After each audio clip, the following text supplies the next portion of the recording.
சொரக்காயும் கடலைப்பருப்பும் சிறுபருப்பும் போட்டு ஒரு கூட்டு செய்கிறது எப்படி செய்கிறதுன்னு பார்க்கலாம் வாங்க. இன்றைக்கி ஒரு பிஞ்சு சொரக்காய் வாங்கியிருக்கேன். இந்த சொரக்காய் 15 ரூபா தான். ரொம்ப பிஞ்சாக நல்லா இருந்துச்சு. சின்னதாக ஒரு காய் வாங்கிட்டு வந்துட்டு நல்லா தொலியெல்லாம் சீவிட்டு பொடியாக நைஸாக நறுக்கி வச்சுட்டேன். இங்கே பாருங்கள், கொஞ்சம் முத்தின காய் மாதிரி இருந்தால் நல்லா தெரியாது, விதையாக இருக்கும்ல, அதனால பிஞ்சு காயாகவே தான் வாங்கினேன். அலசி நறுக்கி எடுத்து வச்சுட்டேன். சின்ன குக்கர் வச்சு கொஞ்சோண்டு எண்ணெய் ஊற்றி கடுகு உளுந்து கருவேப்பிலை ஒரே ஒரு பச்சை மிளகா கீறி வச்சுருக்கேன். அதையும் இது கூட போட்டு கடுகு உளுந்தெல்லாம் பொரியவும் வெங்காயம் இதெல்லாம் ஒரு அரை வேக்காடு கண்ணாடி பதம் வர்ற அளவுக்கு மட்டும் வதக்கிக்கலாம். வெங்காயம் ரொம்ப வதங்கணுன்றது தேவையில்லை, லைட்டாக வதங்கினாலே போதும். இதில் கொஞ்சோண்டு மஞ்சத்தூள் கொஞ்சோண்டு மிளகாத்தூள் சேர்த்துக்கிடுவோம். அதையும் போட்டு நல்லா கிண்டி விட்டுட்டு நம்ம நறுக்கி வச்சுருக்க காயையும் இது கூட சேர்த்துக்கிடுவோம். இது கூட ஒரு தக்காளி பழமும் நான் நறுக்கி வச்சுருக்கேன். ஒரே ஒரு சின்னதாக ஒரு தக்காளி பழம், ரொம்ப பெருசாக இல்லை, மீடியம் சைஸு தக்காளி பழம் ஒன்று. அதையும் இது கூட சேர்த்து காய்க்கு தகுந்த மாதிரி உப்பு போட்டு ஒரு 2 நிமிஷம் காய் நல்ல எண்ணெயிலே நல்லா வதங்க விட்டுருவோம். மஞ்சத்தூள் மிளகாத்தூள் எல்லாம் போட்டிருக்கோம்ல, உப்பெல்லாம் போட்டதோடு சேர்த்து நல்லா காயும் இது கூடயே ஒரு 2 நிமிஷம் வதங்கினா போதும். நான் இன்றைக்கி ஒரு 50 கிராம் கடலப்பருப்பு கிட்ட எடுத்திருக்கேன். ஒரு 2 ஸ்பூனு பாசிப்பருப்பு எடுத்திருக்கேன்.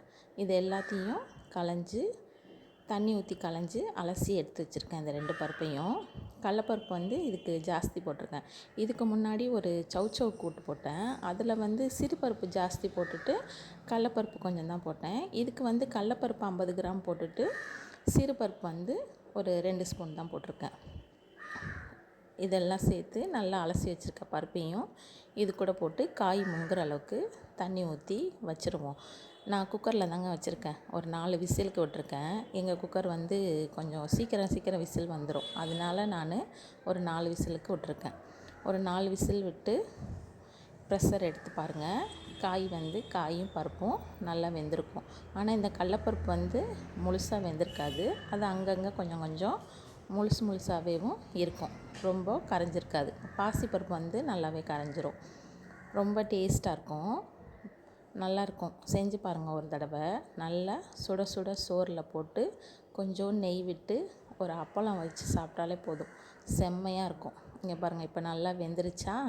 கொஞ்சம் ஒரு அரை வேக்காடாக இருக்க மாதிரி இருக்குல்ல. நான் என்ன செய்வேன் சொன்னால், அடுப்பை லோ ஃப்ளேமில் வச்சு ஒரு 2 கொதிக்க வைப்பேன். அப்போ என்ன ஆகும்னா, இந்த பருப்பு காய் எல்லாமே அப்படியே நல்லா மிக்ஸ் பண்ண மாதிரி ஆகிடும். இல்லைன்னா தண்ணி மேலே விட்ட மாதிரி இருக்கும். ஆனால் ஒரு 2 நிமிஷம் கொதிக்க வச்சோன்னா அப்படியே நல்லா ஆகிடும். பாருங்கள், இப்போ கொஞ்சம் தண்ணியாக இருக்க மாதிரி இருக்கா? நான் ஒரு 2 நிமிஷம் கொதிக்க வச்சுருக்கேன். கொதிக்க வச்சு அடுப்பை ஆஃப் பண்ணதுக்கப்புறம் காமிக்கிறேன் பாருங்கள். நல்லா ஜூஸியாக இருக்கும். இந்த சொரக்காய் மாதிரியே தெரியாது இந்த காய், ரொம்பவே டேஸ்ட்டாக நல்லாயிருக்கும். நீங்கள் ஒரு தடவை இதே மாதிரி செஞ்சுட்டு ட்ரை பண்ணி பாருங்களேன். நல்லா சுட சுட சோறில் இந்த காய் போட்டு கொஞ்சம் நெய் விட்டு சாப்பிட்டு பாருங்கள். சும்மா டேஸ்ட்டு அட்டகாசமாக இருக்கும். பசங்க நல்லா விரும்பி சாப்பிடுவாங்க. பாருங்கள், சூப்பராக இருக்கா? ஜூஸியாக இருக்க மாதிரி இருக்கும், உரைக்காது, நல்லாயிருக்கும். நம்ம காரமெல்லாம் கம்மியாக தானே போட்டு வச்சுருக்கோம், அதனால் ரொம்ப டேஸ்டியாகவே நல்லாயிருக்கும். செஞ்சு பாருங்கள். வீடியோ பிடிச்சிருந்தால் லைக் பண்ணுங்கள். இந்த வீடியோ பார்த்தவங்களுக்கு தேங்க்யூ.